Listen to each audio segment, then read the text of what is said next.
Hi everybody, welcome back. I'm Dorothy, Professional Astrologer. This week we have a lot to cover, February 10th to the 16th, because what's contained in this week is opportunities to heal, to go deep, to find balance, to really use a lot of fiery energy, to move projects forward, while simultaneously Mercury is slowing down to station and then to retrograde Saturday night, Sunday morning. All right, so we have a lot of potential and a lot of just quirky things going on all week. So I'm going to tell you all about that right now, and you'll be able to read this whole forecast on my website once the video is published. So it'll be there too, and you get to read.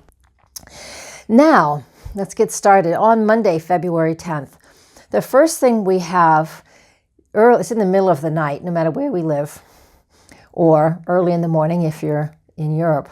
The point is Venus in Aries makes a conjunction to Chiron in Aries. Chiron, that wounded healer, in that sign for a little while now, and it's about healing self. Venus in Aries is that strong feminine power. It's that energy of taking charge. In the sign of Aries, though, she's definitely a warrior for the things that is important for her. Now, we think of Aries, too, in the sense that it is about taking action. And when it comes together, Venus and Chiron like this, the way I'm seeing this, the potential, one potential for these two coming together is an opportunity to heal an old wound, based off of where you may have spoken up or done something, especially in youth or childhood, and it wasn't met well by the adults around you. So there may be an opportunity with this connection coming together the way they are for you to find a space and a place for healing a wound that may be, like I sort of just described. Look at your life. Don't make problems where there aren't any, but if that resonates with you, know that you have an opportunity here to clear something up or to evaluate and understand something at another level because of this conjunction of Venus and Chiron.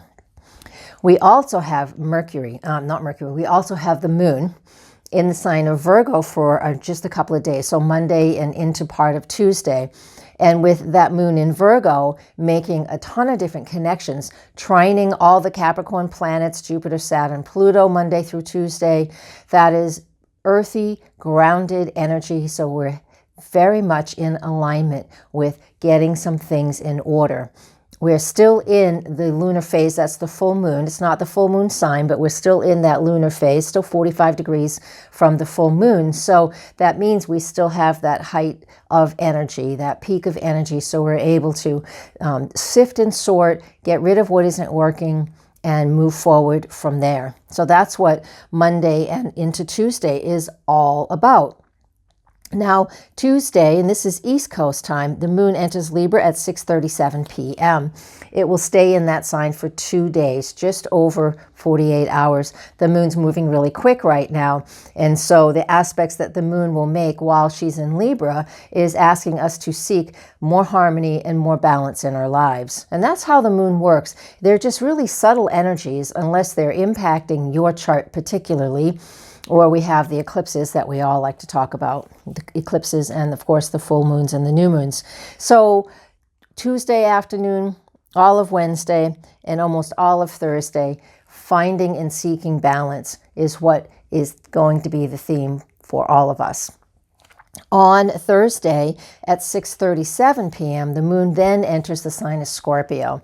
So this is where we need to take that deep dive. So when we have that moon in Scorpio, that's not a great place for it sometimes, because we can become very super focused emotionally. Scorpio is a fixed water sign. This is into Friday, Valentine's Day, here in the U.S. and wherever else it's celebrated. Moon in Scorpio, there's a few things here. Now, this is rated PG, but moon in Scorpio can be very sensual, very sexy, very that sexual oriented, right? And it's on Valentine's. So any of those words, anything in that category should most likely be a hit if you're somebody who is into celebrating Valentine's Day, all right? Because that's what the mood is with the moon in Scorpio. We also have opportunities here. The flip side, it's not even an opportunity, but the flip side of this is if you have been betrayed, or if you still can't get over a person that you've broken up with, even if it's been years or just a couple days, it doesn't matter. The moon in Scorpio can become very obsessed, very possessive and very obsessed. And so that's a flip side of what this moon in Scorpio can do. One hand, it can be very fun, very sexy, very, all of those words. I'm not going to talk about them. I know that I don't make these for kids, but still, it's public. And so the flip side, though, we really need to be careful of that, if depending on which way you're leaning, all right? So have fun and enjoy what you can about this day. There's always a lot of pressure on this day in a lot of relationships. And there's tons of us that are single people. So I don't care about Valentine's Day. I used to be a florist, so my first career was a florist. I did that for decades, and let me tell you, Valentine's Day was the hardest day for flowers. Oh my God, it's a make or break situation, and there's no doubt, especially here in the Northeast and anywhere in the North, if you have a bad snowstorm at Valentine's Day, you've lost all your flowers because you can't deliver, and nobody wants Valentine flowers the day after Valentine's.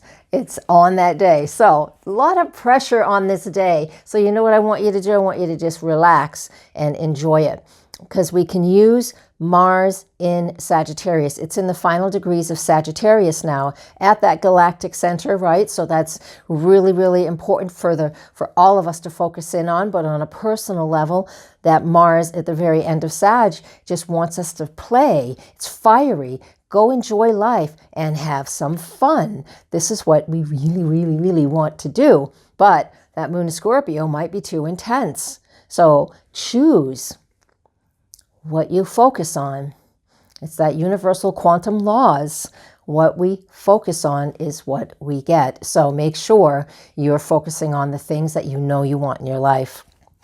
And these are all opportunities.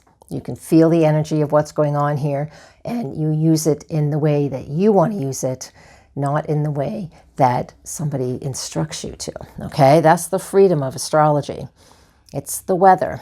All right, now moving on to Saturday and Sunday. So Saturday, actually, I just covered Saturday. Again, go to the website and read the forecast. It's not word for word. Saturday has everything to do with that Mars at the very last degree of Sagittarius. I'm looking forward to it. I'm hoping to play somehow. It's right on my Jupiter, so my Jupiter's 29 Sag. I can't wait. Lots of fun, lots of learning, really great interaction with others. We also have on Sunday. So let's move into Sunday. And I say we also have Mercury stationing to retrograde. Now he's going to do that on Sunday the 16th, and he will be retrograde 7:54 p.m. Eastern Standard Time. And at 6:30 in the morning on that day, Mars entered Capricorn. So these are two very, very different energies. Mars is exalted in the sign of Capricorn. Mars in Capricorn says, I'm enthusiastic. I know what I want. I'm going to go for it. I'm going to create. I'm going to boost my reputation. I'm going to work hard towards the goals and the things that mean a lot to me. Mercury stationary to retrograde, you got to give it 48 hours on either side of its moment of retrograde, which, like I just said, 7:54 p.m. 48 hours on either side, it's really not moving. It's barely moving, and in 24 hours on either side, it doesn't move at all. We have to come to a complete stop. Now, to me, this is why we feel Mercury retrograde is so detrimental sometimes, because this is such a fast-paced world. We don't have too many opportunities just to stop and say, hey, wait, I need a break, because there's always a deadline, a deadline, a deadline. And so with Mercury stationing on the 16th, you need to give it a couple of days on either side. If things feel stuck and unmovable, then leave it alone. Don't push against it. let it be what it is for a few days. The retrograde, the whole time it's retrograde, I don't find that detrimental. I find that as an opportunity, especially in the sign of Pisces, to go in to spirit, go into our psyche, go in the deeper places of who you are through meditation and allowing things to flow to you. It's not expansive outwardly. It's about going within and finding that expansion inside, especially with Mercury in Pisces, allowing us to really get in alignment with who we are, really get in alignment with spirit. So while Mars in Capricorn is over here beating this drum and it wants to work hard and do all these things, and you can compartmentalize these things, do it. Take advantage of where Capricorn, Mars in Capricorn is in your own chart and really create and develop. You can wait until Mercury is done as retrograde before you launch new projects. But in the meantime, just know it's also about going within and doing that personal work for yourself. That's it for today. Please come and support me on Patreon and to my website, nhastrologer.com. I have private sessions. I teach all the time, and you can get in on some really good deals on the website, nhastrologer.com. Thank you very much. Comment, like, and share. Blessings.